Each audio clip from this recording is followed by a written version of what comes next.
นี่คือชีวิตA Day in My Life របស់ខ្ញុំបងប្អូនក្នុងនាមជាអ្នកម្ដាយជាបុគ្គលិកធ្វើការពេញម៉ោងហើយនៅជាស្ត្រីមានផ្ទះផងអញ្ចឹងចង់ដឹងថាមួយថ្ងៃវល់ល្ងាចតាំងពីម៉ោង4ភ្លឺរហូតដល់ម៉ោង9យប់ខ្ញុំធ្វើអីខ្លះបងប្អូន Let's go មើលវីដេអូពេញទាំងអស់គ្នាសួស្តីបងប្អូនថ្ងៃនេះចង់ធ្វើវីដេអូ A Day in My Life ម្ដងមើលលើពីម៉ោង3កន្លះតល្ងាចខ្ញុំធ្វើអីខ្លះបងប្អូននិយាយទៅនៅអាមេរិកនេះគឺថាតឆ្លៀតពេលធ្វើកិច្ចការខ្លះបងប្អូនដោយសារតែយើងធ្វើការផងមើលកូនផងអីផងអញ្ចឹងណាឥឡូវនេះខ្ញុំងើបម៉ោង4និយាយទៅម៉ោង4ជាងងើបមកហ្នឹងគឺថាមកឈិនពងទាជូនអីលាងកំប៉ុងដល់កូនលាងចានលាងអីរៀបចំ breakfast ខ្លួនឯងបងប្អូនដោយសារតែពេលល្ងាចអាចបានធ្វើពេលល្ងាចឡើយតែ end on ម៉ោង8មុនជប់បានធ្វើអញ្ចឹងសុខចិត្តងើបពីព្រលឹមធ្វើវិញខ្ញុំងើបផាច់យូរទៅទៅងើបម៉ោង4កន្លះហ្នឹងណាធ្វើរៀបចំរបស់របរតែថ្ងៃនេះខ្ញុំងើបម៉ោង4ដោយសារលាងកំប៉ុងកូនលាងអីផងទៅរយៈពេល1ម៉ោងខ្ញុំលាងតដែរបងប្អូនរៀបចំបាយទឹកដើម្បីរៀបចំយកទៅធ្វើការអញ្ចឹង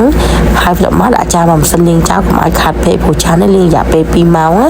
ត្រង់ខ្ញុំមកពីធ្វើការវិញគឺចានយើងស្អាតល្មមនេះចានតាំងពីយប់មកយើងក៏លេងដាក់ម៉ាស៊ីនណាព្រលឹមឡើងមិនលាងឥឡូវនេះមកឲ្យបងប្អូនមើលទេសភាពពេលព្រលឹមឡើងនេះម៉ោងប្រហែលជាខ្ទង់5កន្លះព្រឹកហើយខ្ញុំចូលធ្វើការម៉ោង6ហើយអញ្ចឹងខ្ញុំជិះពីផ្ទះខ្ញុំទៅខ្ញុំចេញម៉ោង5អញ្ចឹងទៅដល់ឡើងធ្វើការខ្ញុំប្រហែលជាខ្ទង់ម៉ោងថាម៉ោង5:45ឬ5:50ចុះក៏កើតទៅបងប្អូនឃើញទេសភាពស្អាតនិយាយទៅខែ summer អញ្ចឹងបានចេញពីផ្ទះទៅឃើញពលីថ្ងៃអត់ឃើញអត់យប់ល្ងឹតដូចពេលខែ winter ទេឥឡូវដល់ម៉ោងត្រឡប់មកផ្ទះវិញហើយបងប្អូនគឺម៉ោងខ្ទង់ជាង2ខ្ញុំចេញពីកន្លែងធ្វើការខ្ញុំមកថ្ងៃនេះគឺភ្លៀងទៅស្រាក់អញ្ចឹងអត់ហ៊ានបើកឡានលឿនទេដោយសារតែខ្លាចម៉ោង3បានមកដល់ផ្ទះបើកពីកន្លែងធ្វើការពេលទៅតែ35ទៅ40នាទីត្រឡប់មកវិញនឹងចូលចិត្ត50នាទីដោយសារតែមកវិញវាស្ទះផ្លូវខ្ញុំទៅពេលព្រឹកវាស្ទះទេហើយថ្ងៃនេះផងដែរកូនខ្ញុំថាចង់ខ្ញុំ stay ហើយខ្ញុំថាអូយកូនមួយម៉ាក់មិនទាន់មានពេលទៅសារទៅអីទេអញ្ចឹងបងប្អូនអើយយកតយើងរកវិធីអញ្ចឹងនេះខ្ញុំ order អវ៉ាន់ online ណាថ្ងៃហ្នឹងកូនខ្ញុំថាចង់ខ្ញុំ stay ពេលល្ងាចអញ្ចឹងព្រលឹមឡើងពេលខ្ញុំធ្វើការខ្ញុំ order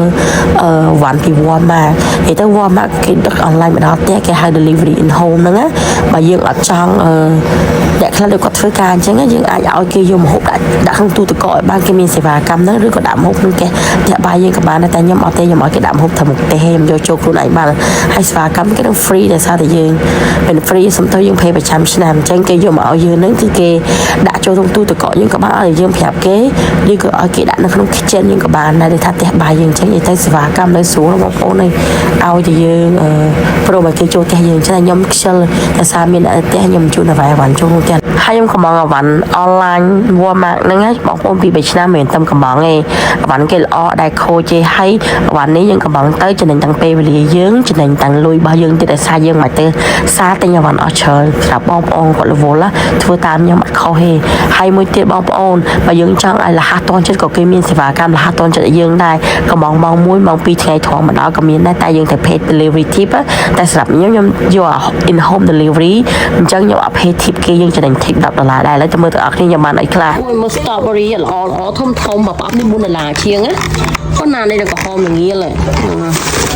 mushroom នេះ3ជាងបន្លែចង់ខាច់ជាងស្រាយឈើឥឡូវហ្នឹងអានេះជាកែពាំងប្រាំងប៉ុននេះ$2ជាងឈីចាននេះ5-10រៀលតិចអាថោកជាងគេប្រើ Walmart តែសារតែកូនញ៉ាំកាវេតែប៉មនេះ3ជាងឯនេះហើយប៉នេះវាអងសល់មកគេនេះសតតែ30នៅ27តែមាន73ណា43របស់កូនស្រីខ្ញុំតែប៉នេះមាន73 diaper នៅក្នុងហ្នឹង78 diaper យ៉ាប់20ជាងទៅដល់កូនឡើយមកកដង$4នេះហូរមានទេហ៎ចេកនេះដូចជាមួយសិតនោះ2ជាងទៅដល់150ទៅហ៎ខ្ញុំប្រយ័ត្នខាច់នេះមួយ spray បាញ់មុខអានេះខ្ញុំកាត់មុនក្រុម2ឡើយហ្នឹងញ៉ាំហុងពេកយោនេះអានេះមុខយើងកាត់មុនអីយើងបិទណាជួយមុខខ្ញុំឡើងមុនណាញ៉ាំបឹកហុងពេកនេះ spray បាញ់សក់ហើយ chip mark នេះ less salty តែកូនខ្ញុំញ៉ាំណាវា 50% less salty មិនថាទៅប្រៃប្រហែលទេនេះឃើញទេអានេះ color របស់ម៉ែមកមុខម៉ែហើយទៅអត់សុខខ្លួននេះឲ្យកាត់ត រៀបចំវ៉ាន់ទុកដាក់ឲ្យបងប្អូនអើយម៉ោង 7:06 ហើយប្តីខ្ញុំយកកូនប្រុសខ្ញុំទៅជីជីសួរហើយកូនខ្ញុំក៏ដាំថាម៉ាមីមកវិញធ្វើ steak ឲ្យផងហើយកូនខ្ញុំនឹងដូចប្តីខ្ញុំឲ្យបិទចូលចិត្តញ៉ាំ steak អញ្ចឹង steak នេះ3ដុំហ្នឹង$40ជាងយកមកប្រឡាក់ទាំង3ដុំជាងតែម្ដងអស់ហ្មងពូ steak យើងទុកយូរវាឆ្ងាញ់បងប្អូនហើយ steak ខ្ញុំធ្វើរបៀបបែបអាកាំងដាក់ seasoning អាកាំងប្តីខ្ញុំក៏ញ៉ាំតែអញ្ចឹងហើយទៅ easy ស្រួលហើយខ្ញុំបន្ថែមមួយបន្លែដាក់ spaghetti ទៅទាំងប្រាំងនេះជាមួយនឹងផ្លែផ្សិតទៅផ្លែផ្សិតចង់និយាយថាផ្សិតធំហ្នឹងយកទៅដាក់ចៀនជាមួយតា butter ខ្ញុំដាក់ garlic powder ជាមួយអំបិលបន្តិចជាមួយម្រេចតិចទៅរសជាតិឆ្ងាញ់ហើយនិយាយទៅប្តីខ្ញុំញ៉ាំមិនដឹងឥឡូវហ្នឹងកូនស្រីខ្ញុំគេថាគេចង់ញ៉ាំ strawberry គេថារីគេនិយាយតែប៉ុណ្្នឹងឯងមើលផ្លែ strawberry គួរតំណងដល់មកឃើញសុំសាធុសុំផ្លែ strawberry ទៅញ៉ាំអូយបាទបោះញ៉ាំនេះបានតបទៅហ៊ី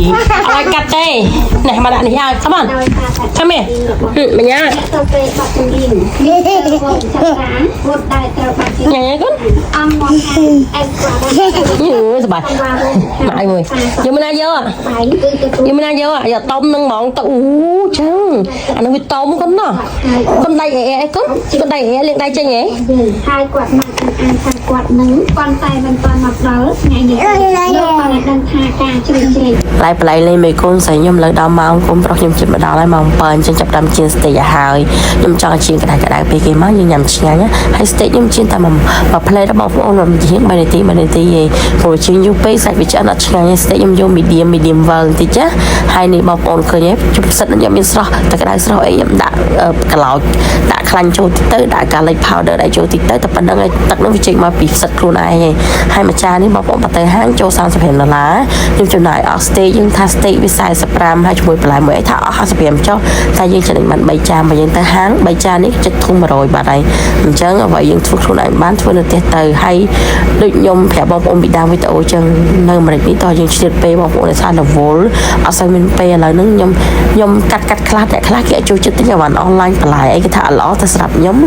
ទិញរកដងអញ្ចឹងអត់សូវអីបងប្អូនបន្លែអាវ៉ាចង់និយាយថាបន្លែឬក៏សាច់អីល្អគេមានដាក់យើងខូចរបស់ល្អទាំងអស់ហើយថ្ងៃនេះបានប្តីខ្ញុំនៅផ្ទះក៏ជួយរៀបចំបាយទឹកឲ្យកូនខ្ញុំអញ្ចឹងណារកដងអត់គាត់ម្នាក់ឯងពិបាកដែរដោយសារតែម៉ាក់ខ្ញុំពេលល្ងាចក៏អស់កម្លាំងក៏ចូលសារៈបាត់ហើយអញ្ចឹងសោះខ្ញុំទៅបាយទឹកកូនលាងចានលាងអីទៅដល់ពេលថ្ងៃនេះប្តីនៅផ្ទះប្តីក៏ជួយរៀបចំបាយកូនទៅខ្ញុំបានលាងចានលាងអីទុកដាក់ទៅវាឆាប់ហើយបងប្អូនចាំបានចូលគេញ៉ាញ៉ាំបាយហើយដល់ម៉ោងមកខ្ទង់7 8មួយទឹកមួយអីដល់ម៉ោង9ចូលគេឥឡូវបាយហើយកូនខ្ញុំគេថាគេចង់ញ៉ាំផ្លែប៉ោមអញ្ចឹងចិត្តផ្លែប៉ោមឲ្យកូនញ៉ាំទៅញ៉ាំហើយបាយជាខ្ទង់ម៉ោង9ចូលគេទៅហើយរងថ្ងៃចាំបងប្អូនជីវិតប៉ុណ្្នឹងអញ្ចឹងមិនគ្មានពេលតាណាតន័យតែសារយើងរវល់ធ្វើការផងមើលកូនផងការងារផ្ទះផងនិយាយទៅមកចប់សពគ្រប់ហ្មងអញ្ចឹងអរគុណច្រើនបងប្អូនវីដេអូក៏មានតែប៉ុណ្្នឹងដែរបាយបាយ